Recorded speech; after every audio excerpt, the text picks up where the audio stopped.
कविता जो कह न सकी के साथ।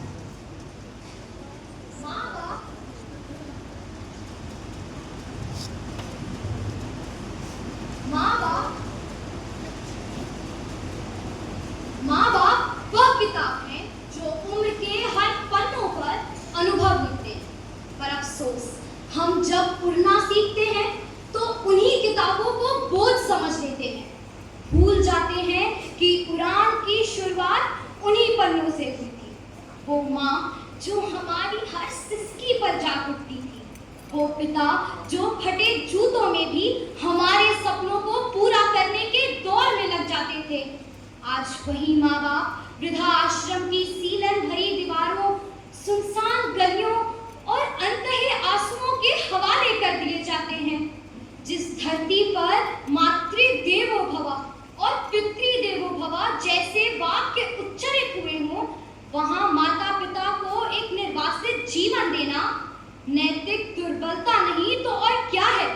क्या आधुनिकता का अर्थ यही है कि हम रिश्तों की मूल्यहीनता को ही प्रगति समझ बैठे? वो माँ बाप जो अपनी इच्छाओं को त्याग कर हमारे भविष्य को संवारने में लगे रहे, आज वही रिश्ते हमें बोझ लगने लगे हैं।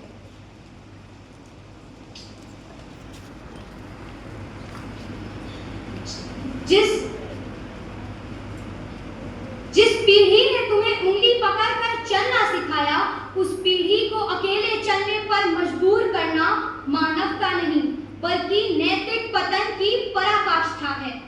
जिन हाथों ने गिरने से पहले थाम लिया, उन हाथों को छोड़कर जो सुख खोजते हैं वह जीवन भर अधूरे रह जाते हैं। धन्यवाद।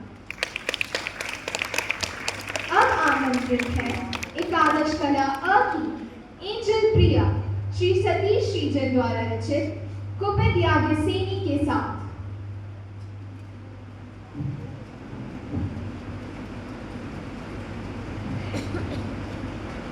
हे भीष्म पितामह कुछ बोलो, हे भीष्म पितामह कुछ बोलो, कुल वधु है तुम्हें पुकार रही। दुर्योधन जो व्यवहार किया क्या तुम सबको क्या लगा सही? मेरा केश पकड़ कर लाया है, करता दुशासन दुर्व्यवहार। आर्यों की सब माताओं ने क्या नहीं दिया कोई संस्कार? मैंने तो दाव नहीं खेला चौसर की शाही क्रीड़ा में। है दोष नहीं जब कहीं मेरा, तो क्यों मैं ऐसी पीड़ा में? संपत्ति नाम है किसी राजा की, जो हारे मुझको खेजवा। दादा तुम तो नीति प्रिय हो, तब तू क्यों यूं लाचार हुआ? जब गंगासुत कुछ कह न सका, कृष्णेर ने राजा से पूछा, दुर्योधन इतना दुष्ट है तो सम्राट दंड है क्यों छूछा? द्रौपदी ने बारी बारी प्रश्नों का ढेर लगा डाला, राष्ट्र विदुर और द्रोणा के मानो मुंह ऊपर हो डाला। आखिर मैं बरसी पांडव पर, किस बूते पर हो मेरे पिया? कुछ कहो बताओ क्या सूझा? मुझे बाजी में लगा दिया। अजली की आंख वेदना था वो करके ब्याह के लाए हो। अर्जुन काटिब कहाँ तुम है, क्यों ऐसे शीश झुकाए हो? जब नीम चक्षु संधान किया, हृदय मेरा हर्षाया था। मन ही मन आह्लादित थी, अनचाहा वर जो पाया था। माँ कुंती ने मुझे बांट दिया, बन गए पति पांचों भाई। दुर्दशा देख ऐसी मेरी, तुम सबको लाज नहीं आई? मैं समझी थी बड़भागन हूँ, रणवीरों की मैं सबला हूँ, पर अब मुझको लगता ऐसा डरपोकों की मैं अबला हूँ। गदा कहाँ गांडीव कहाँ, गदा कहाँ गांडीव कहाँ? क्या जंग लगी तलवारों को? 100 धिक्कार तुम्हें, मेरा धिक्कार तेरे हथियारों को। अरे घुंघरू बांधो, चूड़ी पहनो, गलियों में नाचो छम छम छम। नहीं बेचारी मुझको समझो, नहीं से भाई बुलाए हम। जो पता लगा मेरे वीरन को, क्षण भर ना देर लगाएंगे। नंगे पैरों हिरन गति से मेरे वीर कन्हैया आएंगे। नहीं भगनी मैला चारों की, मधुसूदन मेरा भाई है। लगता दुशासन दुर्योधन, तेरी मौत शीश पर आई है, तेरी मौत शीश पर आई है। धन्यवाद। अब मंच पर आ रही है एकादश कला अ की अनुष्का शेखर, स्वामी विवेकानंद द्वारा रचित स्वागत का जवाब के साथ। अमेरिका के बहनों और भाइयों, आपने मेरा जो गर्मजोशी और सौहार्दपूर्ण स्वागत किया है, उससे मेरा हृदय अपार खुशी से भर गया है। मैं आपको दुनिया के सबसे प्राचीन भिक्षुओं के संप्रदाय की ओर से धन्यवाद देता हूँ। मैं आपको धर्मों की जननी की ओर से धन्यवाद देता हूँ। और मैं आपको सभी वर्गों और संप्रदायों के लाखों करोड़ों हिंदुओं की ओर से धन्यवाद देता हूँ।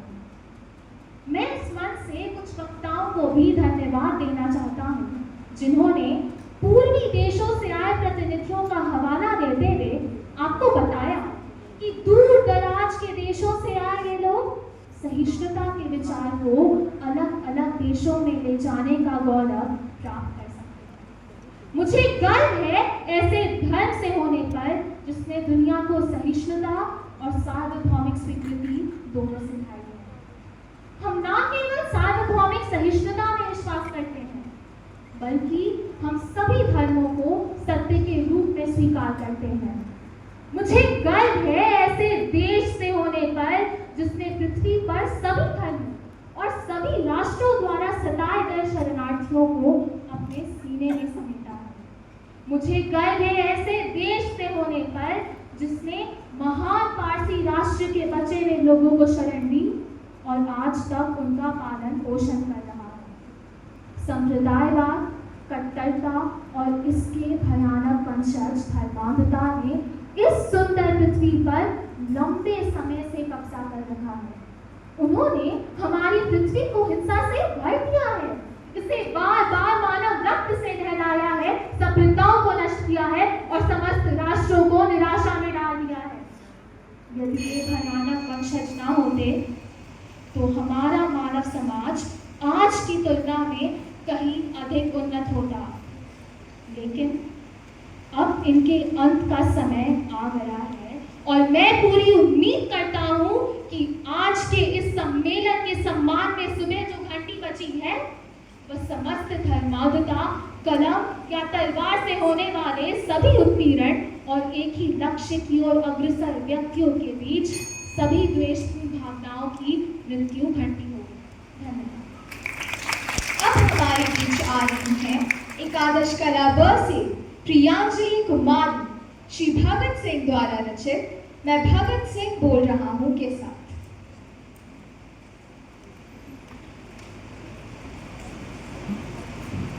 मैं भगत सिंह बोल रहा हूँ। हाँ, वही भगत सिंह जिसने कहा था इनकलाब जिंदाबाद। मैंने बम फेंका था, लेकिन किसी को मारने के लिए नहीं। मैंने बम फेंका ताकि यह सोई हुई अंग्रेजी सरकार और यह सोई हुई जनता जागे। मेरे लिए क्रांति का अर्थ सिर्फ हिंसा करना नहीं है। मैंने कहा था, क्रांति का अर्थ होता है अन्याय का अंत, शोषण का विरोध और समाज में बराबरी की स्थापना। मैं तुम नौजवानों से कहता हूँ, अगर देश में भूख है, गरीबी है और जातिवाद है तो तुम्हारा खून क्यों नहीं खौलता? क्या तुम सिर्फ डिग्रियां लेकर घर बैठ जाओगे? नहीं, तुम्हें उठना होगा, तुम्हें बोलना होगा, तुम्हें लड़ना होगा। मैंने लिखा था, क्रांति बम और पिस्तौल से नहीं आती, क्रांति विचारों से आती है, क्रांति विचारों की शक्ति से आती है। मैं नास्तिक था क्योंकि मैं ईश्वर से नहीं, मैं इंसानियत से प्रेम करता था। मेरे जीवन का सिर्फ एक ही मकसद था, साम्राज्यवाद का नाश हो। मैं मौत को गले लगा सकता हूँ मुस्कुराते हुए, क्योंकि मुझे डर नहीं है। मैं जानता हूँ कि एक क्रांतिकारी कर सकता है, पर उसके विचार सदैव अमर रहते हैं।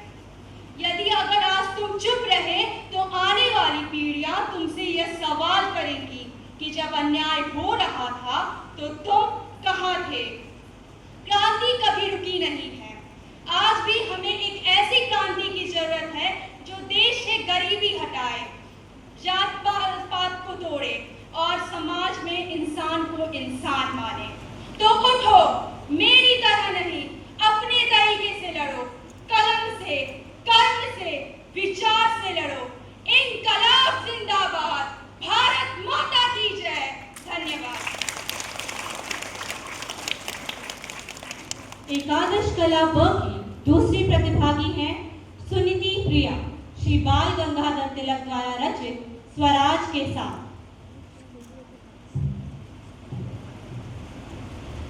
मैं बाल गंगाधर तिलक, बेशक मेरी उम्र बहुत जवान तो नहीं है, लेकिन मेरे जज्बे में आज भी वही आग है। आज मैं आपसे जो कुछ भी कहूँगा वो आपके लिए हमेशा प्रेरणादायक होगा। ये शरीर भले ही ढल जाए, बूढ़ा हो जाए, जर्जर हो जाए, लेकिन हमारी प्रतिज्ञा अमर होती है। ठीक उसी तरह हो सकता है हमारे स्वराज अभियान में थोड़ी शिथिलता आ जाए, पर इसके पीछे की सोच और उद्देश्य शाश्वत है, जो कभी खत्म नहीं होंगे और हम स्वतंत्रता हासिल करके रहेंगे। स्वराज मेरा जन्म सिद्ध अधिकार है और जब तक मेरा स्वराज मुझ में जिंदा है, मैं कमजोर या बूढ़ा नहीं हो सकता। कोई भी हथियार इस हौसले को पस्त नहीं कर सकती। मैं आपकी अंतरात्मा को जगाने आया हूँ, आपको इन झूठे, मक्कारों और ठगों के झांसे से बाहर निकालने आया हूँ। जागो हिंदुस्तानियों, जागो। स्वराज का मतलब कौन नहीं जानता, स्वराज कौन नहीं चाहता। अगर मैं आपके घर में जबरन घुस आऊं और आपकी रसोई को कब्जे में ले लूं, तो क्या आप उसकी इजाजत देंगे? नहीं ना। फिर तो मेरे घर के तमाम मसलों पर मेरा अधिकार होना चाहिए। आज एक सदी गुजर आई है, लेकिन अंग्रेजी हुकूमत अब भी हमें स्वराज के काबिल नहीं मानती। मैं पूछता हूँ क्यों? जब इंग्लैंड भारत का इस्तेमाल कर बेल्जियम जैसे छोटे राष्ट्र को बचाना चाहता है, तो फिर ये किस मुंह से हमें स्वराज के काबिल नहीं मानते? लेकिन बस अब बहुत हो गया। अब हम अपनी लड़ाई खुद लड़ेंगे। अब समय है, जागो, उठो, देश की आत्मा की रक्षा में जुटो। स्वराज मेरा, तुम्हारा, हम सबका जन्म सिद्ध अधिकार है। धन्यवाद। द्वादश वर्ग की पहली प्रतिभागी है द्वादश विज्ञान अ की काश्मीर सिंह, डॉक्टर शैलेश कुमार सिंह द्वारा रचित पहलगाम हुआ फिर रंग रंजन के साथ। पहलगाम वो स्वर्ग जहाँ हवाएं गीत सुनाती थी, जहाँ के झीलों में उम्मीदें बहा करती थी, जहाँ पर्यटक नहीं दोस्त आते थे, हर घाटी मुस्कान ओढ़े दिखती थी। पर अब फिर बारूद की गंध है, फिर छन्नी हुई है ये शांत वादियां। जहाँ कैमरे होने चाहिए थे वहाँ बंदूकें गरजी, जहाँ सेल्फी ली जाती थी वहाँ खामोशी थम गई। ये हमला सिर्फ लोगों पर नहीं था, ये हमला सिर्फ लोगों पर नहीं था, ये हमला था हमारे विश्वास पर, हमारी संस्कृति पर, हमारे समाज पर। वो हाथ जो चाय और कहवा बढ़ाते थे, आज दहशत की राख में दबा दिए गए। पर्यटन केवल व्यापार नहीं, पर्यटन केवल व्यापार नहीं, वो रोजगार है, वो पहचान है, वो कश्मीर का आत्मसम्मान है। तो क्यों हर सीजन से पहले एक धमाका होता है? क्यों हर वादियां पहले रक्त से भींजती हैं, फिर बहिष्कार झेलती हैं? क्यों आतंक पर्यटन से डरता है? क्योंकि भारत की इस भूमि पे हर एक सैलानी चलना चाहता है। कश्मीर को अब कोई दहशत कर ना परिभाषित करे, ये वादियां सिर्फ और सिर्फ खूबसूरती की बातें करें। हम सैलानी भेजेंगे पर संग सुरक्षा भी, हम शांति फैलाएंगे पर कमजोरी नहीं दिखाएंगे। कश्मीर की इन वादियों ने बहुत कुछ देख लिया, बहुत कुछ झेल लिया, अब नफरत की कोई जगह नहीं, अब यहाँ सिर्फ इम्तिहान नहीं, इनकलाब होगा। इनकलाब होगा शांति का, अमन का और भाईचारे का। ये वादियां फिर से जी उठेंगी, पर अब की बार मजबूती के साथ, क्योंकि कश्मीर की इस मिट्टी में अब दहशत नहीं, सिर्फ और सिर्फ मोहब्बत और माफी का वक्त पनपेगा। धन्यवाद। हमारी अगली प्रतिभागी है द्वादश विज्ञान अ की शिवांगी बमका, श्री समरेंद्र मोहन द्वारा रचित विकास यात्रा के साथ।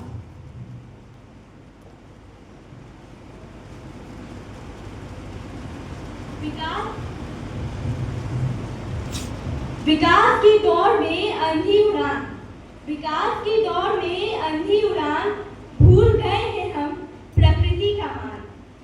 कंक्रीट के जंगल, कंक्रीट के जंगल, धुएं की दीवार, हरियाली की जगह बस व्यापार, बस व्यापार। संसाधन सीमित, संसाधन सीमित, लालच असीम, कहाँ तक बचेगा ये धरती का नसीब। नदियाँ सूख रही, नदियाँ सूख रही, वन कट रहे, जीव जंतु चुपचाप घट रहे। क्या क्या यही है प्रकृति का स्वरूप, या है ये विनाश की ओर बढ़ता एक अदृश्य रूप। विकास, विकास ऐसा हो जो हो समरस, जिसमें भविष्य न हो निराश न असहाय। टिकाऊ विकास यही है समाधान, संतुलित सोच, समावेशी योजना महान। आज आज जो ले लें हम विवेक से निर्णय, तो कल भी मुस्कुराएगी यह धरती। ऊर्जा नवीनी हो, ऊर्जा नवीनी हो, खेती टिकाऊ, उद्योग हो स्वच्छ और जल बचाओ। शिक्षा, शिक्षा हो जागरूकता की मशाल, तभी बचेगा जीवन का यह भार। आइए आइए मिलकर दृष्टिकोण बदलें, विकास के साथ पर्यावरण को भी संभालें। तभी बनेगी यह धरती सुंदर और सार्थक होगा मानव का सफर, सार्थक होगा मानव का सफर। धन्यवाद। अब आपके सामने प्रस्तुत है द्वादश विज्ञान ब की फातिमा अहमद, श्री अनीश राजौरी द्वारा रचित द्रौपदी श्री कृष्ण संवाद के साथ। बोली पांचाली, हे केशव, शांति दूत बन रहे हो। सखा मेरे होने का तुम ये दायित्व निभा रहे हो। मंद मंद मुस्काए केशव, देखियो द्रौपदी की ओर, मानो अंबर नाप रहा हो नैनों से धरती का शोर। झटक दिए केश द्रौपदी, देख केशव की मुस्कान। कब तक रखूं खुले हैं, उत्तर दो बस हे भगवान। मौन तोड़ बोले माधव, बंद करो अपना प्रलाप। पर्याय युद्ध का है क्या, क्या नहीं है तुम्हें ज्ञात। युद्ध होगा महाविध्वंस, धरा अंबर डोल जाएगा। लहू सनी धरा का बोझ क्या केश तुम्हारा उठा पाएगा। परस्पर निज स्वार्थ समीप तुम सखी न आया करो। धर्म अधर्म युद्ध के बीच केश न अपना लाया करो।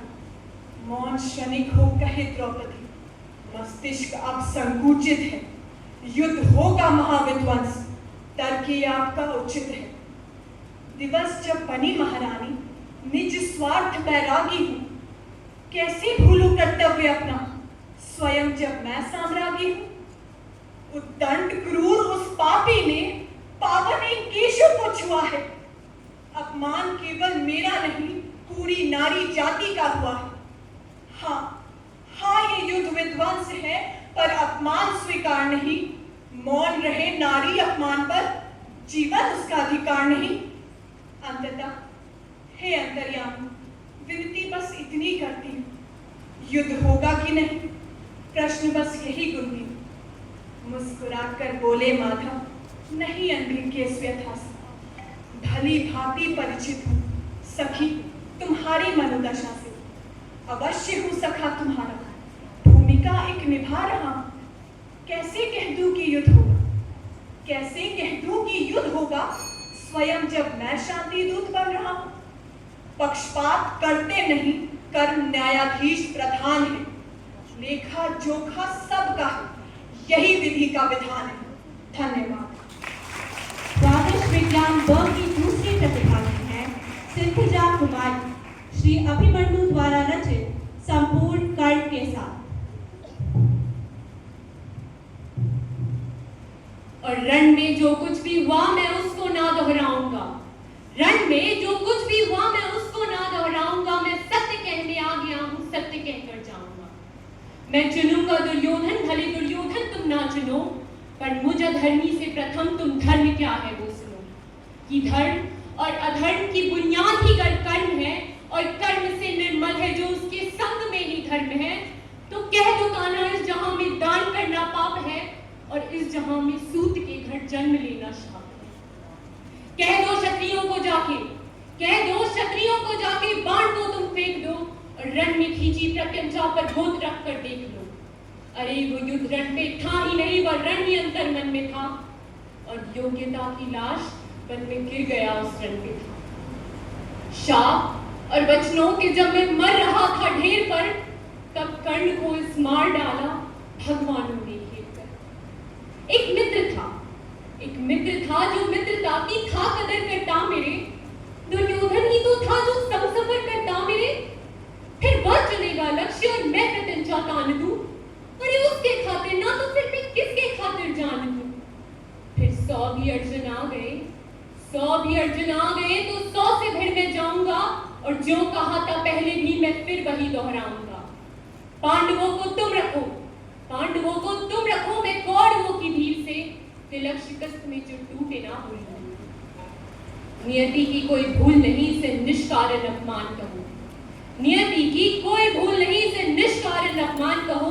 कौन तय नहीं, राधे है या कर्ण, मुझे अधीरथ की संतान कहो। और मैंने ये कहा नहीं कि मैं सही और सब गलत, पर मेरी गलती है और उनकी गलती बात अलग। हाँ माना द्रौपदी संग हुआ जो उसमें मेरी भूल थी, पर दूसरे क्षण आंख मूंद मैंने वो कबूल की। पर द्रौपदी ने जो किया वो कैसे केशव भूलूं मैं, कैसे भूलूं वो स्वयंवर, कैसे विश्व पी लूं मैं। साम दाम दंड भेद सूत मेरे नाम का, गंगा मां का लाडला में खामखा बदनाम था। कौरवों से हो के भी कोई कर्ण को ना भूलेगा, जाना जिसने मेरा दुख वो कर्ण कर्ण बोलेगा। भास्कर पिता मेरे, हर किरण मेरा स्वर्ण है, वन में अशोक में तू तो केवल पर्ण है। कुरुक्षेत्र की उस मिट्टी में मेरा भी लहू जीर्ण है, देख छान के उस मिट्टी को कर्ण कर्ण में कर्ण है। धन्यवाद। अब आपके समक्ष करते हैं द्वादश वार्षिक शिल्पी शांभवी श्रीमती नेहा वर्मा द्वारा रचित देशभक्ति और राष्ट्र निर्माण के साथ। हम अपनी जान के दुश्मन को अपनी जान कहते हैं, मोहब्बत की सी मिट्टी को हिंदुस्तान कहते हैं। जो दुनिया में सुनाई दे उसे कहते हैं खामोशी, जो आंखों में दिखाई दे उसे तूफान कहते हैं। जो ये दीवार का सुराख है, चीन अमेरिका पाकिस्तान साजिशों का हिस्सा है, मगर हम इसे अपने देश का रोशनदान कहते हैं, रोशनदान कहते हैं। देशभक्ति अपने देश, अपने परिवार, अपने समाज के लिए समर्पण का भाव है देशभक्ति, और हर देशद्रोही के जीवन में आने वाला तूफान है देशभक्ति, ताकि हर देशद्रोही ये समझ सके अगर तू परिंदा है तो ये आसमान तेरा है, अगर तू दरिंदा है तो ये शमशान तेरा है। भाईचारे से रहना है तो रह जमीन पे, वरना ये कब्र भी तेरी है और ये कब्रिस्तान भी तेरा है। पर ये देशभक्ति तब आहत होती है जब एक बेटा अपने बूढ़े माँ बाप को वृद्धाश्रम की चौखट पर छोड़ देता है। करावती है वो ये देशभक्ति जब मुसीबत में फंसे लोगों की जान बचाने से ज्यादा हम सेल्फी लेकर अपनी लाइफ बढ़ाने में लगे रहते हैं। मेरे विचारों में हमारा राष्ट्र निर्माण तब तक संभव नहीं है जब तक एक व्यक्ति नैतिक रूप से सतीन, चरित्र रूप से भ्रष्ट, मानसिक रूप से दिवालिया, धार्मिक रूप से अंधा, राजनीतिक रूप से गंदा, स्वैच्छिक मान मूल्यों के आंकड़ों पे जिन्न चिंता पंचमयी अखंड भारत को खंड खंड करता रहेगा, तब तक हमारा राष्ट्र निर्माण संभव नहीं है। हमारा राष्ट्र निर्माण तब संभव होगा जब इस देश में महिलाओं की पूजा नहीं, उनका सम्मान किया जाएगा। राष्ट्र निर्माण तब संभव होगा जब स्वच्छ भारत अभियान में केवल सरकार नहीं बल्कि सड़क पर चलने वाला हर एक व्यक्ति हाथ बटाएगा।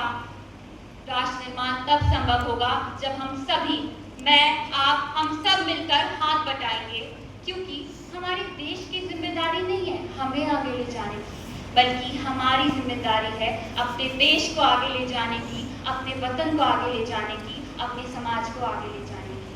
अंत में मैं यही कहूंगी, मेरा भारत महान है, महान था और महान रहेगा। होगा हौसला दिलों में बुलंद तो एक दिन सारा जहां हिंदुस्तान कहेगा, क्योंकि सारे जहां से अच्छा हिंदुस्तान हमारा, हम बुलबुलें हैं इसकी ये गुलशिता हमारा। जय हिंद, धन्यवाद।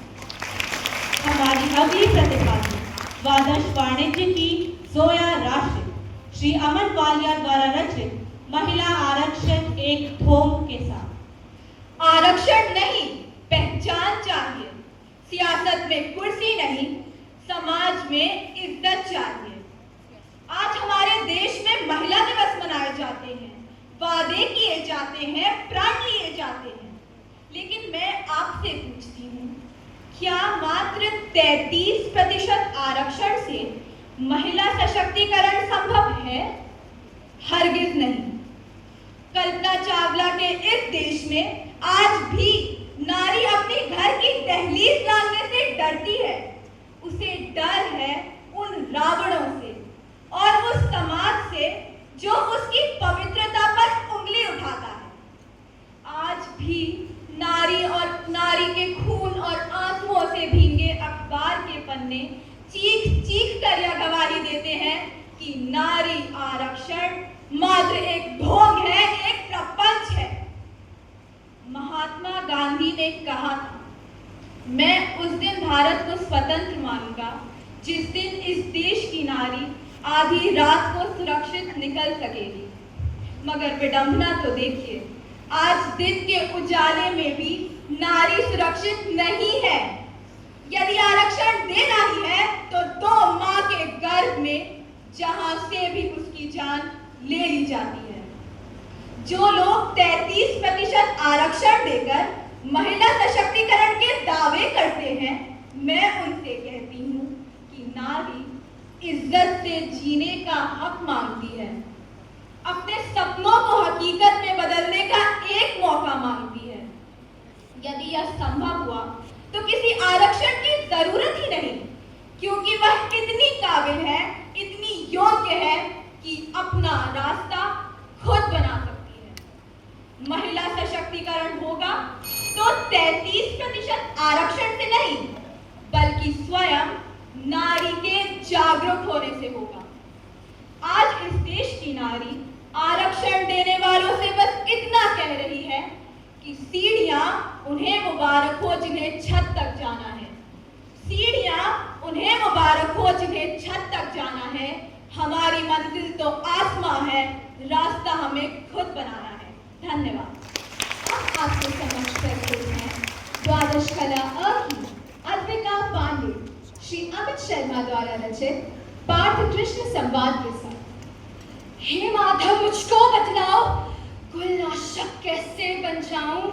रक्त सिंहासन लाशों पर मैं शासक कैसे बन जाऊं? कैसे उठेंगे कर उन पर, कैसे उठेंगे कर उन पर जो कर पर रगड़ लगाते हैं करने को जिनका स्वागत ये कर भी स्वयं जो जाते हैं। इन्हीं करों ने बाल्यकाल में सबके पैर दबाए हैं, इन्हीं करों को पकड़ करों में पिता माँ मुस्काए हैं। अपनी बाणों की नोक जो इनकी ओर करूंगा मैं, केशव मुझको मृत्यु दे दो उससे पूर्व मरूंगा मैं। बाघ युद्ध के मुझे न कुछ भी पास दिखाई देता है, माधव इस रणभूमि में बस नाश दिखाई देता है। ये जीवन दीपक की भांति यूं ही चलता रहता है, पवन वेग से बुझ जाता है वरना जलता रहता है। मानव वश में शेष नहीं कुछ, मानव वश में शेष नहीं कुछ, फिर भी मानव करता है वह मरकर भी अमर हुआ जो धर्म के खातिर मरता है। ना सत्ता सुख से होता है, ना सम्मानों से होता है। जीवन का सार सफल केवल बस बलिदानों से होता है। और देहदान योद्धा ही करते हैं, ना कोई दूजा जाता है। रणभूमि में वीर मरे तो शव भी पूजा जाता है। ये मान और सम्मान बताओ, जीवन के अपमान बताओ। जीवन मृत्यु क्या है माधव?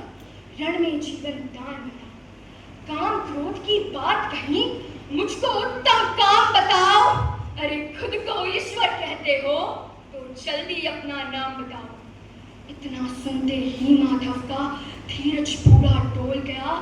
तीन लोग का स्वामी फिर बेहद गुस्से में बोल गया। अरे कान खोल कर सुनो बात, मैं ही त्रेता का राम। कान खोल कर सुनो बात, मैं ही त्रेता का राम हूँ। कृष्ण मुझे सब कहते हैं, मैं द्वापर का घनश्याम हूँ। रूप कभी नारी का धरकर मैं ही केश बदलता हूँ। धर्म बचाने के खातिर मैं अनगिन वेश बदलता हूँ। विष्णु जी का दशम रूप मैं परशुराम मतवाला हूँ। नागकालिया के पद में मैं मर्दन करने वाला हूँ। महिषासुर और बकासुर को मैंने जिंदा काट दिया। नरसिंह बनकर धर्म के खातिर हिरण्यकश्यप फाड़ दिया। रथ नहीं तनिक भी चलता है, रथ नहीं तनिक भी चलता है, बस मैं ही आगे बढ़ता हूँ। गांडीव हाथ में है तेरे, पर इस रणभूमि में मैं लड़ता हूँ। धन्यवाद। द्वादश कला अ की दूसरी प्रतिभागी है चैताली राय। स्वरचित कविता घर वापसी के साथ। बहुत दिनों बाद गांव से एक चिट्ठी आई। एक पुराने मित्र की आवाज भी सुनाई। नमस्कार, तुम सोच रहे होगे ना कि मैं कौन हूँ? मैं तुम्हारा घर हूँ, वही गांव वाला जो उस पेड़ के पीछे, उस खेत के सामने, उस कुएं के बगल में रहता था।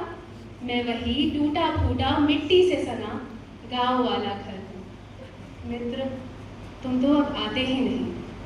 शायद तुम्हें मेरी याद नहीं सताती। शायद अब तुम्हें हमारी मिट्टी नहीं बुलाती। शायद अब तुम्हें अपनी माँ की गोद भी नहीं पुकारती। विदेश जाकर तुम तो परदेसी ही बन गए, पर मैं आज भी वही हूँ, वैसा ही हूँ। तुम्हारा पत्र हर महीने आता है। तुम्हारे माता पिता उसे मेरी ही छत के नीचे बैठकर पढ़ते हैं, सहेज कर रखते हैं। हमारे साथ बनाई गई यादें कब दाग से लाई गई कहानियों में बदल गई, पता ही नहीं चला। सुना है कि अब तुम 18 मंजिलों वाले घर में रहते हो। मेरे पास 18 मंजिलें तो नहीं, पर इन 18 वर्षों में तुमने मेरी 2 मंजिलों की कभी शिकायत ही नहीं की। तो मैं समझ ना पाया कि शायद खोट मुझी में है। कोई बात हुई है तो बता दो, कोई भूल हुई है तो समझा दो, पर एक बार, बस एक बार घर आ जाओ। बहुत याद आती है। याद तो तुम्हारे माता पिता को भी आती है। उनका बुढ़ापा आ गया है। अब तुम तो यहाँ नहीं, तो मैं ही उन्हें संभाल लेता हूँ। उनकी छोटी छोटी नोक झोंक पर मैं ही हंस लेता हूँ, मुस्कुरा लेता हूँ। अब तुम तो यहाँ नहीं, तो उन्हें तुम्हारी बहुत याद आती है। शायद मेरी इतनी ही गलती थी कि मैं वो ज़मीन ना बन सका जिसे तुम 4 हिस्सों में बांट सको। पर क्या उन यादों को, उन खुशियों को 4 हिस्सों में बांट सकोगे? मुझे नहीं लगता। अगर माँ भगवान समान है तो माँ का घर मंदिर हुआ ना। और मंदिर तो हर भूला भटका आ जाता है शरण लेने, पर तुम नहीं आते। आ जाओ ना। सुबह अपना घोंसला छोड़कर आकाश नापने वाले परिंदे शाम होते ही अपने घर लौट आते हैं, पर तुम नहीं आते। जब एक परिंदे को अपना आशियाना ही पिंजर लगने लगे तो उसे कौन बांध सकता है? आ जाओ ना, बस एक बार अपने घर लौटा, अपनी मिट्टी के पास आ जाओ। खैर छोड़ो, जब भी आओगे मैं यहीं रहूँगा, तुम्हारी प्रतीक्षा में, तुम्हारी घर वापसी की अपेक्षा में। तुम्हारा गांव वाला घर। धन्यवाद। अब आपके समक्ष प्रस्तुत है द्वादश कला ब की माही, श्री अटल बिहारी वाजपेयी द्वारा रचित हार नहीं मानूंगा के साथ।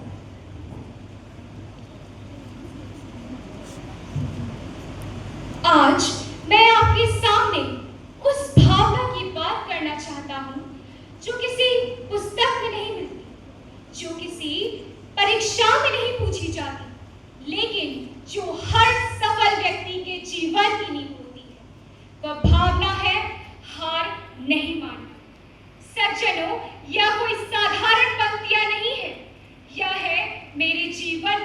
संकल्प। संघर्ष चाहे जैसा भी था, मैं कभी रुका नहीं। राजनीति में भी आया तो लोगों की सेवा करने का सपना लेकर आया था और इस सपने को कभी टूटने नहीं दिया।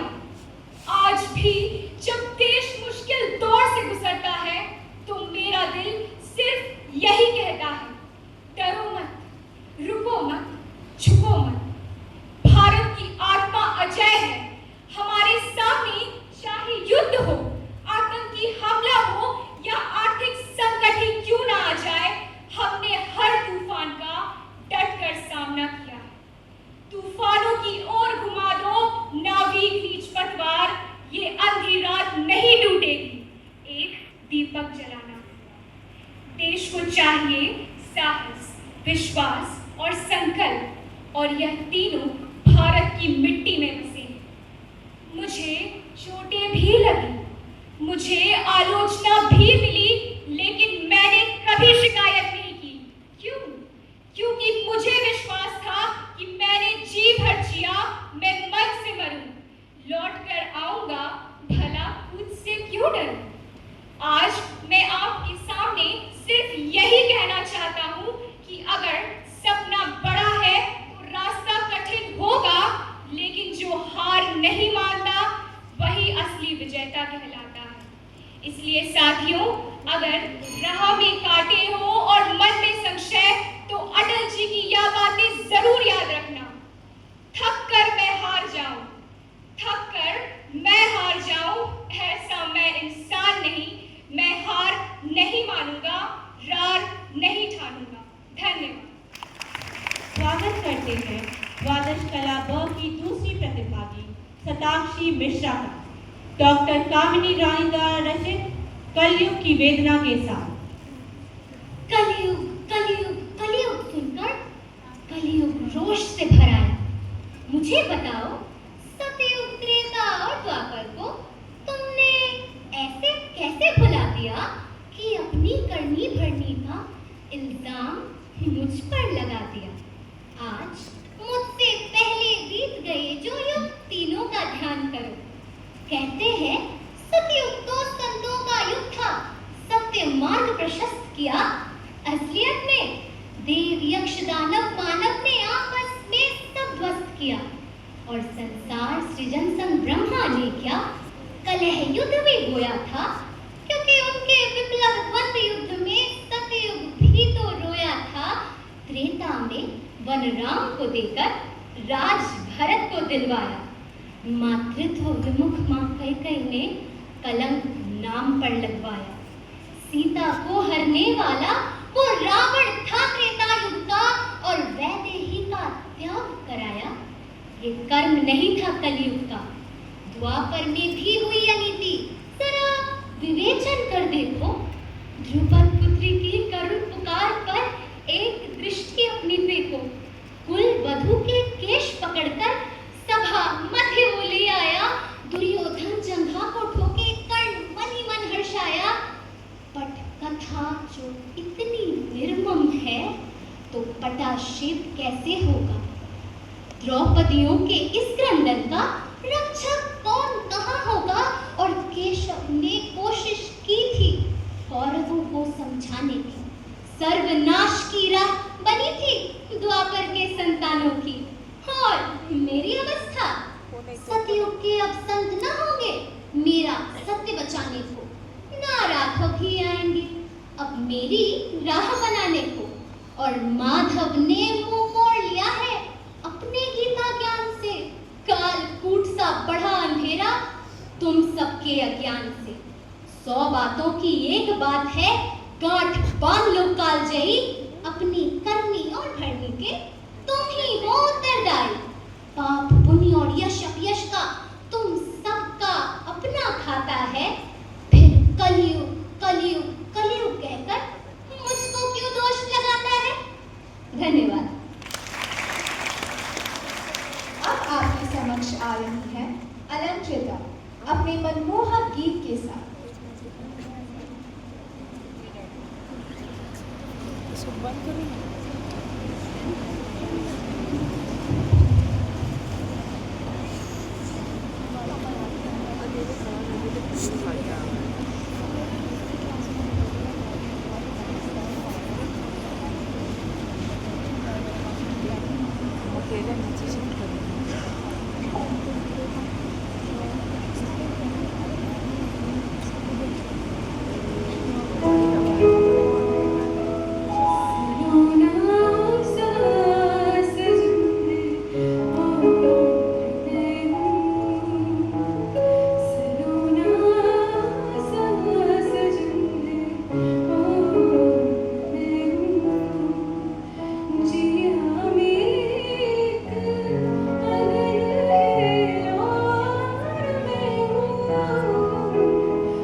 नृत्य केवल पद संचालन नहीं, बल्कि भावों के सौंदर्य की अभिव्यक्ति, भावनाओं की गतिमयता एवं संस्कृति की आत्मा।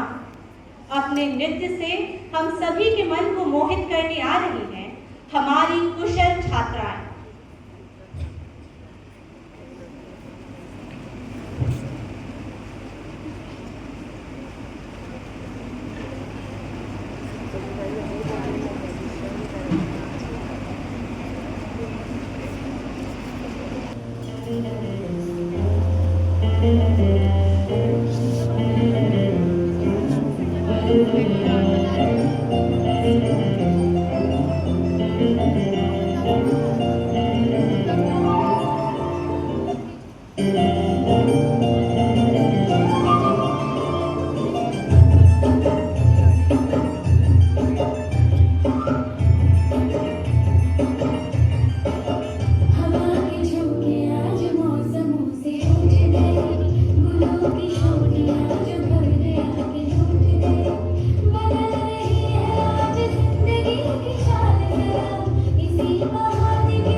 अपने संगीत से हमारे दिलों को छूने आ रही हैं हमारी कला निपुण छात्राएं।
और तुम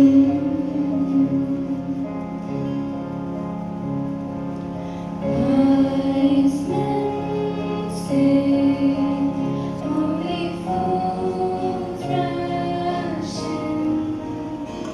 I can't help falling in love with you. Shall I stay?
अब मैं डॉक्टर भावना शेखर को आमंत्रित करती हूँ कि वे इस प्रतियोगिता के विषय में अपने अमूल्य विचार प्रस्तुत करें।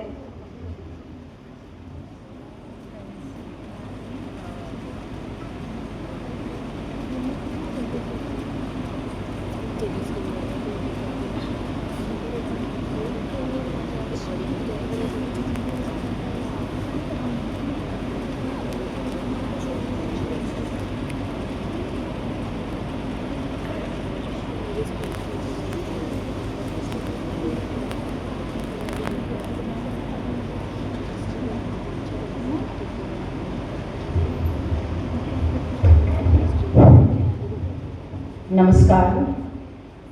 प्राचार्य महोदया, निर्णायक मंडली के मेरे प्रबुद्ध साथी और इस प्रतिष्ठित विद्यालय के शिक्षक एवं शिक्षिकाएं, आप सबका अभिवादन करती हूँ। और मेरे सामने बैठी हमारी युवा बच्चियाँ जो हमारे कद से ऊपर होती जा रही हैं, उनको विशेष रूप से बता दूं कि आज का मेरा यह संबोधन आपके प्रति है। मैं आपसे मुखातिब हूँ क्योंकि आप सभी हमारे राष्ट्र के भावी निर्माता हैं। पहले पुरुषों को ही कहा जाता था, लेकिन अब हमारी बच्चियाँ बच्चों से आगे जा रही हैं। एक बात जान लेनी ज़रूरी है कि जैसा हम जानते हैं, आप सब खुद को स्वावलंबी और आत्मनिर्भर बनाने के प्रक्रिया से गुजर रही हैं। और ये जो विद्यालय है, ये स्वावलंबी बनने की एक प्रकार से प्रशिक्षण भूमि है। सफलता आप सबको चाहिए, लेकिन आज मैं एक बात आपको बता दूं, सफलता का आज के युग में मूल जो मंत्र है, टूल है, वो है भाषा। आप परीक्षा में क्या लिखते हैं वो केवल आपके परीक्षक जानते हैं, लेकिन आप क्या बोलते हैं सारा जमाना सुनता है। क्यों? क्योंकि भाषा आपकी अभिव्यक्ति का आधार है। आप जो भी कहना चाहते हैं वो जब कह पाते हैं तो फिर आप में एक आत्मविश्वास आता है, और फिर आप जमाने की आंखों में आंखें डालकर सवाल भी कर सकते हैं और जवाब भी दे सकते हैं। और मुझे लग रहा है कि ये जो अभिव्यक्ति है, ये जो अभिव्यंजना शक्ति है, वाक कौशल है, ये इस प्रकार की प्रतियोगिताओं से ही आता है। तो सबसे पहले तो मैं इस विद्यालय को बधाई देना चाहूँगी, आपके प्राचार्य को और पूरी एडमिनिस्ट्रेशन को, कि इस प्रकार की प्रतियोगिता का आयोजन आपके लिए किया है। और हिंदी भाषा का इससे कितना विकास और कितना विकास का एक अवसर आप लोगों को मिला है। हम जानते हैं कि अंग्रेजी अंतर्राष्ट्रीय संप्रेषण की भाषा है, लेकिन बच्चों, हम हिंदुस्तान में रहते हैं और हिंदी हमारे हृदय की भाषा है। हिंदी में ही हम सपने देखते हैं, हिंदी की में ही कल्पना करते हैं। यानी हिंदी हमारे, अंग्रेजी अगर दिमाग की भाषा है तो हिंदी दिल की भाषा है। तो आज की ये जो प्रतियोगिता है, इसका मैं सच कहूँ तो साहित्य से रिश्ता है। हमारे शरीर को और बुद्धि को भोजन चाहिए, ज्ञान चाहिए, लेकिन हृदय जो है उसको साहित्य चाहिए। क्योंकि साहित्य जो है वो हमारे मन को आनंद, शांति और आत्मज्ञान देता है। हम भीतर से हमें जो तृप्ति मिलती है वो हमें साहित्य से ही मिलती है। जो दूसरे विषय हैं वो हमें जीविका देते हैं, लेकिन साहित्य हमें जीवन से जोड़ता है। और अगर हम साहित्य के मर्मज्ञ हैं, साहित्य के प्रेमी हैं, तो मैं आपको बता दूं बच्चों, बड़े होकर जब आप कॉलेज जाएंगे, यूनिवर्सिटी जाएंगे, तो इतनी जो समाज में तोड़ फोड़ है उसमें आप हिस्सा नहीं लेंगे। अभी के पढ़े हुए कबीर और रहीम और बड़े बड़े कवि आपको बसें जलाने और रेल को क्षति पहुंचाने से रोकेंगे। आपको अपने माता पिता को ओल्ड एज होम में भेजने से रोकेंगे। आपको देश की मिट्टी से प्यार करना सिखाएंगे। तो बहरहाल ये तो एक बात हुई कि साहित्य की, और मैंने इसलिए कहा क्योंकि मैं साहित्य को ओढ़ती बिछाती हूँ। एक साहित्यकार के होने की वजह से आज आपके सामने हूँ मैं, और देश को इस समय बहुत ज़रूरत है कि आप इस तरह के नागरिक बने। और कहते भी हैं मोरालिटी और ethics is the power of literature, और आज परिवार को, देश को, समाज को बहुत ज़रूरत है इसकी। अब बहरहाल हम आते हैं आज के इस प्रतियोगिता पर, और रियली आई एम स्पीचलेस। इतना मेस्मराइज किया आप लोगों ने इस कंपटीशन के माध्यम से। मुझे लगता है मेरे साथ मेरे दोनों जो साथी हैं निर्णायक मंडली में, उन्हें खासी मुश्किल आई होगी, because most of you were neck to neck, there was a neck to neck fight. It was so difficult for us to do the judgement कि क्या करें, क्योंकि आपने, खास बात मैं बता दूं, आपने अलग अलग तेवर की कविताएं पढ़ी। ये बड़ी खूबसूरत बात थी। आपने बहुत अच्छे महापुरुषों के संभाषण पढ़े। ये बहुत सुंदर बात है कि आप जो +2 के बच्चे हैं, स्पेशली 10th के बच्चे हैं, उनको ये महापुरुषों की बायोग्राफीज पढ़नी चाहिए। उनके संभाषण जो हैं वो आपके भीतर एक चेतना जगाएंगे, आपको प्रेरित करेंगे। अदायगी, जो वाक कला की खास बात होती है वो है अंदाज़े बयां। आपने क्या पढ़ा से ज़्यादा महत्वपूर्ण है आपने कैसे पढ़ा। तो मैं खुले दिल से कहती हूँ कि आपकी अदायगी सशक्त थी, आपकी स्मृति लाजवाब थी। आपने याद किया था, और मुझे लग रहा है स्मरण शक्ति बहुत ही महत्वपूर्ण एक पॉइंट है इसमें, इस प्रतियोगिता का। और फिर आपका उच्चारण बेमिसाल था। उच्चारण को लेकर हम देखते हैं, हम बिहार वासियों को बाहर के लोग कभी कभी हिकारत की नज़र से देखते हैं, लेकिन मुझे लग रहा है ये कोई बाहरी व्यक्ति आ जाए तो जिसके मन में ये पूर्वाग्रह है कि बिहारी अच्छी हिंदी नहीं बोलते, I think we all should come and witness इस कंपटीशन को। इतना खूबसूरत आपका उच्चारण था कि मैं बहुत ध्यान लगाकर उसमें त्रुटि तलाश रही थी, जो मुझे मिल नहीं रही थी, बहुत मुश्किल से मिली। कविताओं का चयन बहुत बढ़िया था, नए कवि भी, पुराने कवि भी, कालजयी कविताएं भी। बहुत सारे नई कवियों की कविताएं आपने पढ़ी जिनमें सामाजिक सरोकार थे, अभी जो करंट जो प्रॉब्लम्स हैं सोसाइटी में उनको जो कवर करती थी। कुछ बातें बस मैं कहना चाहूँगी बहुत ही प्यार से, स्नेह से, कि आपने मनोज मुंतशिर शायद जूनियर सेक्शन में ओम प्रकाश आदित्य और टैगोर, कुछ बच्चों ने इनकी 3 कविताएं पढ़ी, और वो कविताएं पुल्लिंग में थी क्योंकि तीनों ही मेल्स हैं, ये मस्कुलिन में, आपने उसको फेमिनिन, मैं करती हूँ जाती हूँ बना दिया। इसकी कोई आवश्यकता नहीं है, क्योंकि सब जानते हैं ये घोषणा हो चुकी थी कि ये टैगोर द्वारा लिखित है। मनोज मुंतशिर कभी नहीं कहेंगे कि मैं करती हूँ, तो मेरे ख्याल इसमें कोई आवश्यकता नहीं है कि आप इसका लिंग बदलें। और एक छोटी सी बात, एक बच्चे ने केदारनाथ अग्रवाल की कविता पढ़ी, आसमान रोया धरती copy, if I am not wrong, ये कविता उनकी नहीं है।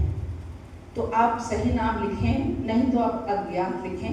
और एक बात, इन बातों पर मैंने बिल्कुल अंक काटे नहीं हैं, क्योंकि सुझाव थे आपके लिए। उसके बाद आपको प्रशिक्षित करने वाली शिक्षिकाओं के श्रम साध्य कार्य को मैं जानती हूँ, आसान नहीं होता है। कोई भी पौधा लगता है तो माली जो है उसकी, वो जो पसीना बहाता है उसकी कीमत, मुझे लगता है सबसे पहले अपनी शिक्षिकाओं के लिए एक जोरदार दस्तक देना।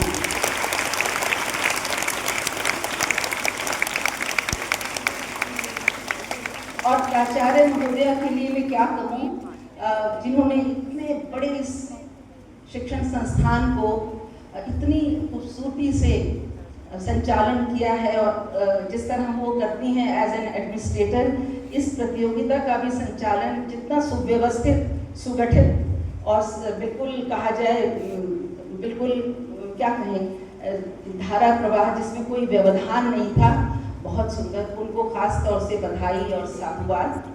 और एक चीज़ अंत में कहूँगी, और मुझे आमंत्रित करने के लिए सिस्टर आपका तहे दिल से शुक्रिया। और एक बात कहूँगी, अभी शायद परिणाम घोषित होंगे कुछ देर बाद, तो इस तरह की प्रतियोगिता में ये एक व्यवस्था है कि जीतता एक है पर हारता कोई नहीं है। क्योंकि मंच के इस तरफ आकर जब आप एक जन समूह के सामने आप कुछ बोलते हैं तो बच्चों वो एक बहुत बड़ी उपलब्धि है, बहुत बड़ी उपलब्धि है, वही विजयश्री है आप समझिए। और अगर आप नहीं भी परिणाम में प्रथम द्वितीय आए तो आप सोचिए सफलता अनवरत प्रक्रिया है, ये चलती रहे और एक दिन जरूर आएगा जब विजयश्री आपके गले में माला डालेगी, आपकी पैरों की चेरी होगी, वो सेविका होगी, आपके पीछे पीछे चलेगी, है ना। तो ये चीज़ है। और कहते भी हैं सोनलाल द्विवेदी, कोशिश करने वालों की हार नहीं होती। और अंत में शिक्षकों, प्रतिभागियों को और सबको बहुत बहुत बधाई, शाबाशी और शुभकामनाएं। और दो पंक्तियां जो मैं अक्सर इस तरह जहाँ जाती हूँ इसलिए बोलती हूँ कि आप लोगों का दिल जो है वो मनोबल आपका हाई रहे कि हार में भी जीत है, जीत में भी हार है, हार में भी जीत है, जीत में भी हार है, हार में सुधार, संस्कार और सीख है, यही तो जीवन की सबसे बड़ी जीत है। बहुत बहुत शुक्रिया। धन्यवाद।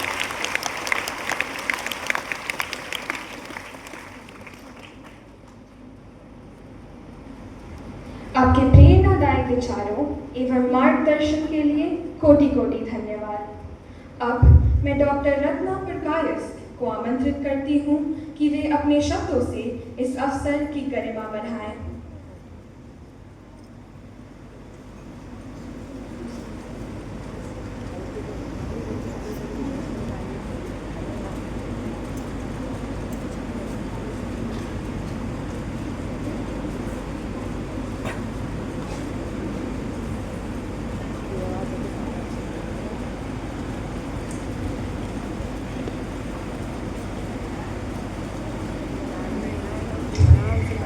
नमस्कार।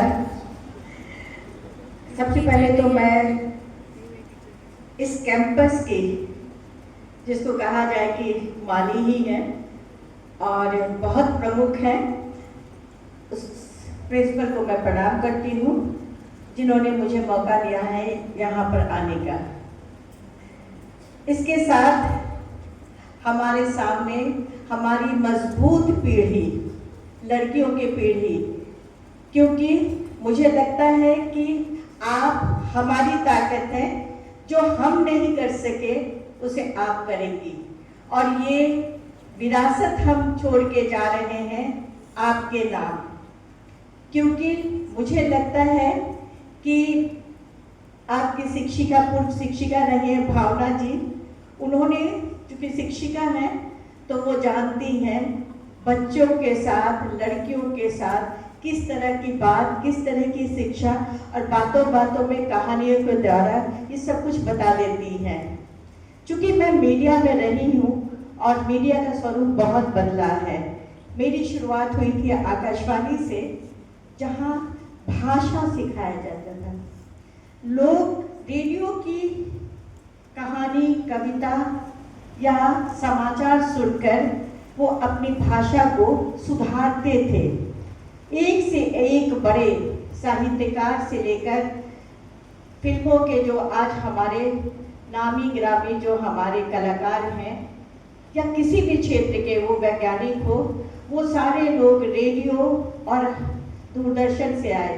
दूरदर्शन तो बहुत बाद में पटना में आया, शुरुआत में आकाशवाणी रेडियो थी। तो मेरा सौभाग्य रहा कि मैं उन लोगों के साथ काम करती रही, सीखती रही, आज भी सीखती हूँ।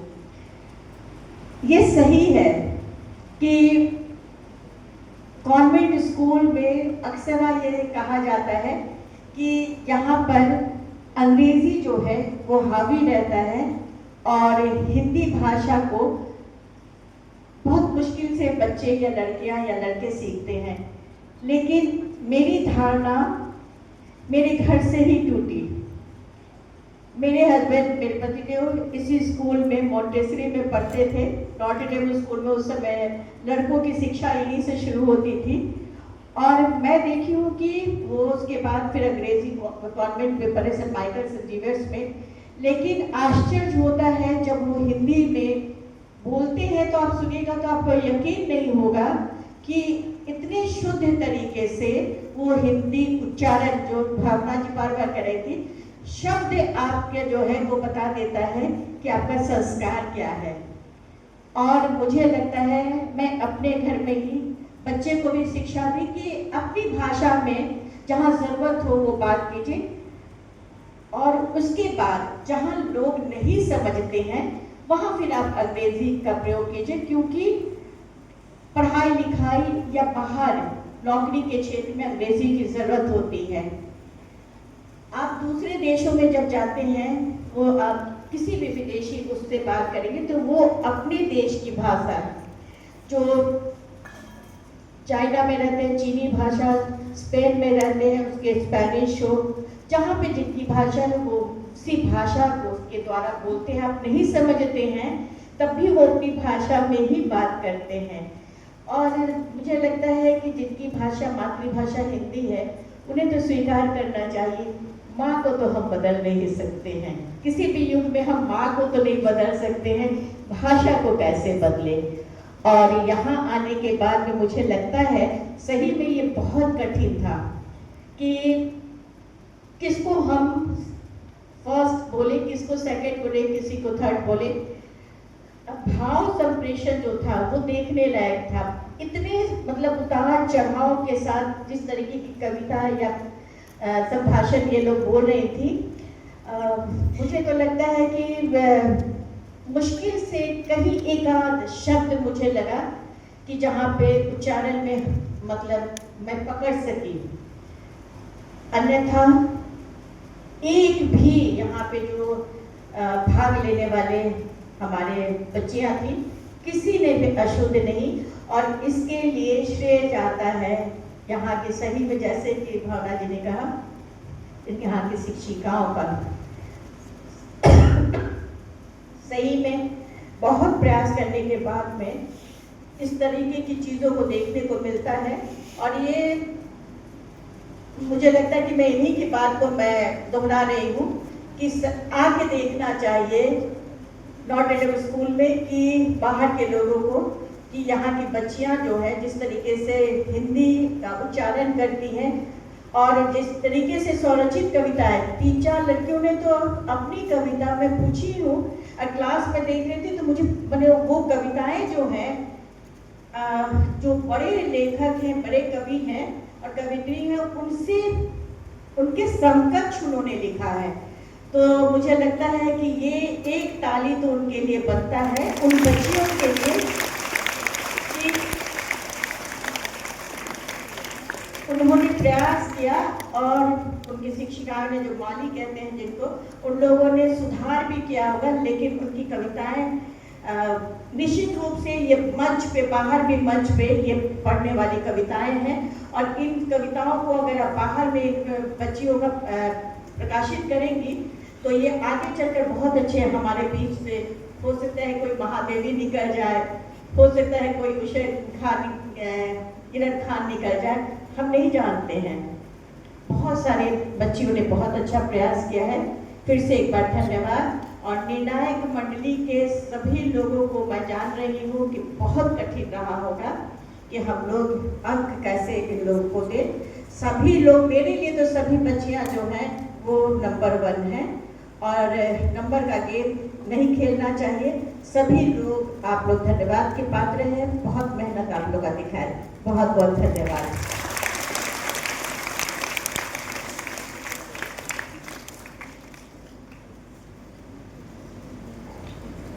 आपके मूल्यवान विचारों के लिए बहुत बहुत धन्यवाद।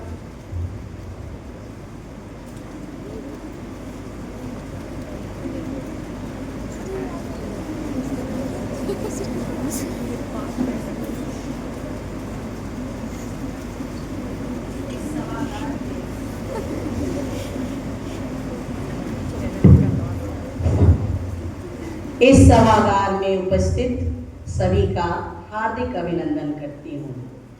आज की हिंदी वाक प्रतियोगिता में निर्णायक मंडली के प्रबुद्ध सदस्यों के रूप में इस सभागार में आपकी उपस्थिति से प्रतियोगिता की गरिमा बढ़ी है। यह निश्चय ही हमारे विद्यालय एवं प्रत्येक प्रतिभागियों के लिए सौभाग्य की बात है। नॉटर डेम अकादमी परिवार आपके प्रति अपनी कृतज्ञता प्रकट करने के लिए भेंट के रूप में आपको स्मृति चिन्ह प्रदान कर सम्मानित करना चाहता है। मैं डॉक्टर भावना शेखर, डॉक्टर रत्ना पुरकायस्थ और सर निखिल जॉन को स्मृति चिन्ह ग्रहण करने के लिए इस मंच पर आमंत्रित करती हूँ। साथ ही स्मृति चिन्ह प्रदान करने के लिए मैं अपनी प्रधानाचार्य सिस्टर मेरी नेहा को इस मंच पर आमंत्रित करना चाहूँगी।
आप सभी का बहुत बहुत धन्यवाद।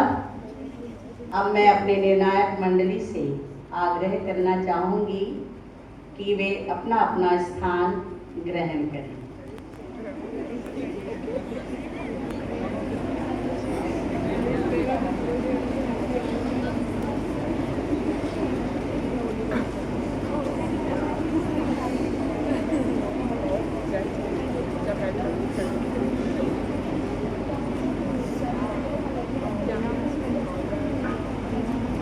जिंदगी की यही रीत है, हार के बाद ही जीत है।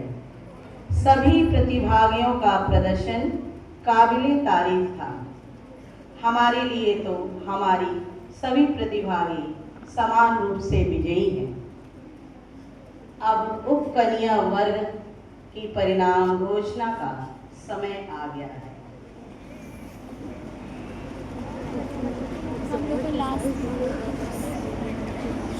सप्तम ब की अंशिका आद्या एवं राशि शर्मा,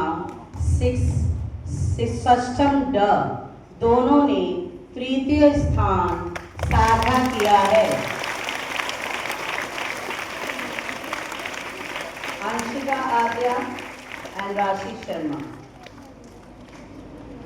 मैं पुरस्कार देने के लिए सर निखिल जॉन को मंच पर आमंत्रित करना चाहूंगी।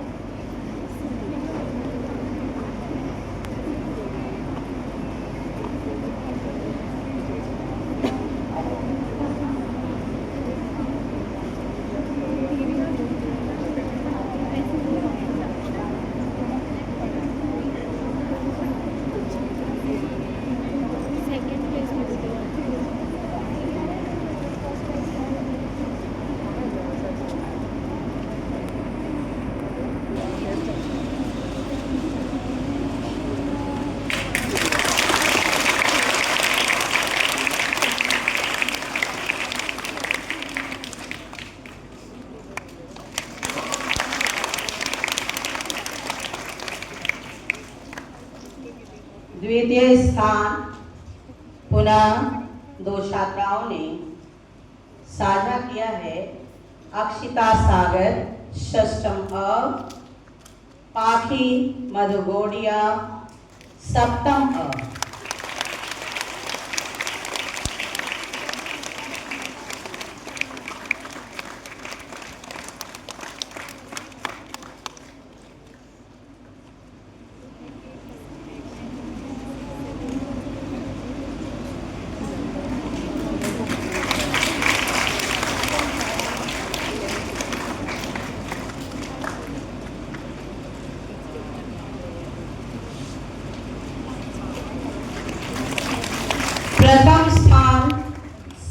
ड से कनिष्का मित्तल ने प्राप्त किया है।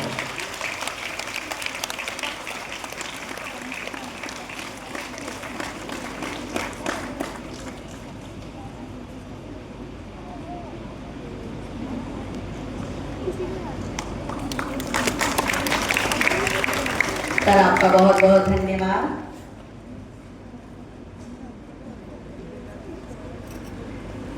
कन्या वर्ग के लिए परिणाम घोषणा के लिए मैं पुरस्कार प्रदान करने के लिए मंच पर डॉक्टर भावना शेखर को आमंत्रित करना चाहूंगी।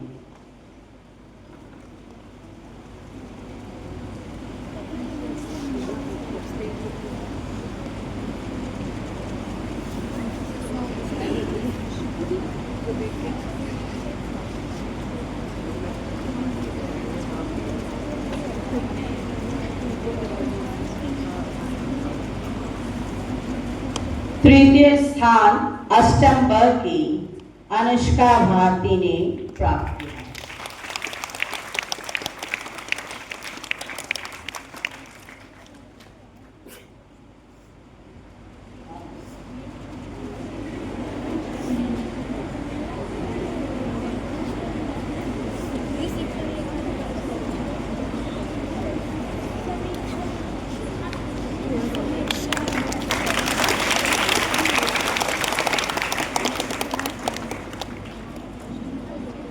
द्वितीय स्थान अष्टम ब की अपूर्वा कुमारी ने प्राप्त किया है।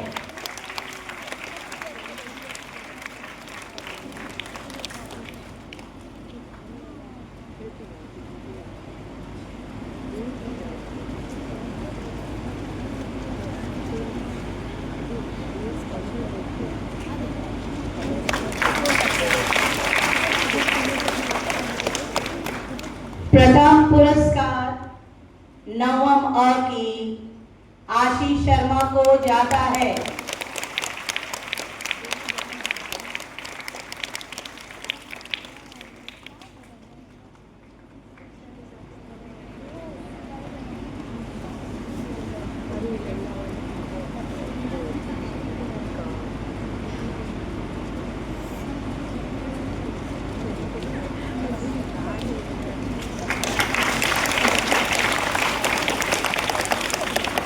आपका बहुत बहुत धन्यवाद भावना दी। अब बारी है वरीय वर्ग की।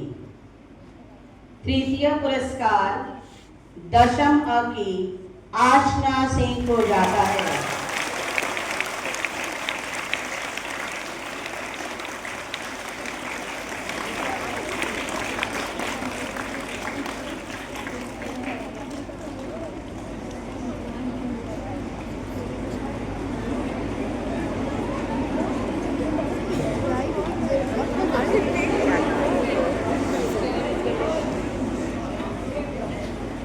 अब मैं डॉक्टर रत्ना पुरकायस्थ को पुरस्कार प्रदान करने के लिए मंच पर आमंत्रित करना चाहूंगी।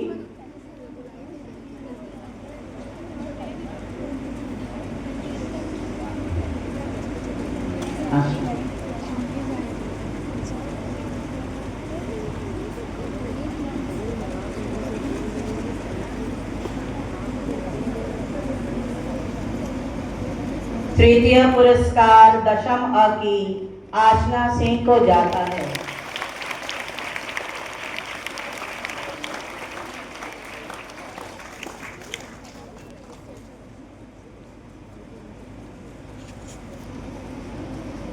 द्वितीय पुरस्कार दशम ड की शांभवी सिन्हा को जाता है।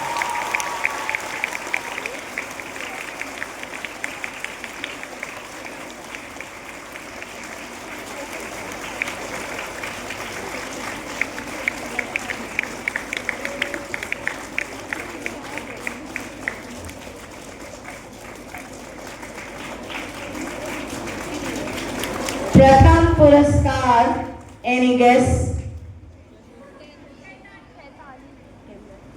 मेरे लिए सभी विनर हैं, लेकिन अभी के लिए द्वादश कला अ की अद्विका पांडे को प्रथम स्थान दिया।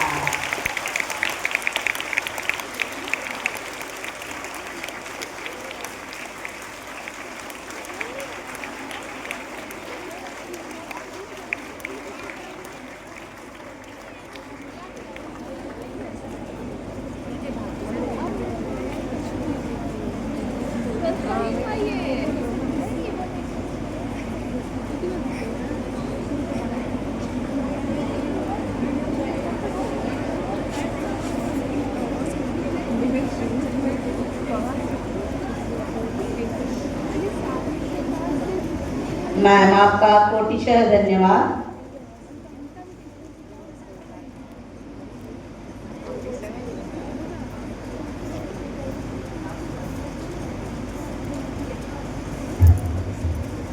मैं विद्यालय की प्राचार्य सिस्टर मैरी नेहा को अपने विचार प्रकट करने के लिए मंच पर आमंत्रित करना चाहूंगी।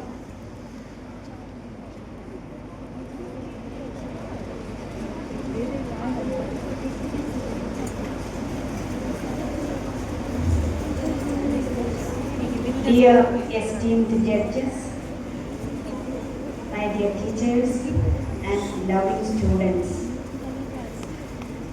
good afternoon to every one of you. Good afternoon, sister. It was a very delightful and an inspiring morning, filled with the richness of our language, the courage of our students, and the spirit of healthy competition. I would like to begin by congratulating all the participants.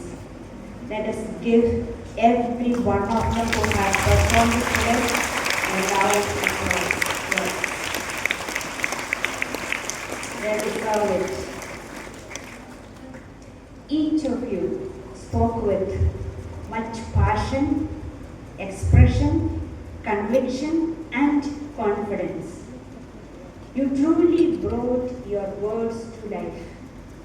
Whether you spoke about current issues, stories, or about values, biographies of different personalities, you stirred our heart, the listener's heart. Your preparation and your delivery were truly commendable. You made all of us proud of yourself. And I must say, while I went around during the classes, I did see you practicing in different corners with your teacher. That made me feel good, great about you, and I felt that you are really serious about what you are going to do. And today, I must say, you did it very well. Congratulations to each one of you. Competitions like these remind us that language is not just a tool for communication. It is a powerful means of expression and change. Let us continue to nurture our love for Hindi as well as other languages and encourage our students to speak, to write, and think with purpose and clarity. Once again, congratulations to all. Win or not, as Ms. Bhavana has already said, whether you win or not, each one of you has grown today. And for me, that is your real victory. A special thank you to our esteemed judges, Dr. Bhavana Shekhar, Dr. Ratna Purkayastha and Sir Nikhil John for graciously accepting our invitation and taking the time to evaluate the participants of the elocution competition. As you said, I know it was a very difficult task, but your presence, your valuable feedback, your fair judgment added great value to this event. We are truly grateful for your support and for your encouragement. Thank you, dear three judges. Let us give them a loud applause. They have done a very important job and they did it very well. Thank you so much. My heartfelt thank you to our dear teachers in the Hindi department, very especially for your dedicated effort in preparing these students for the elocution competition.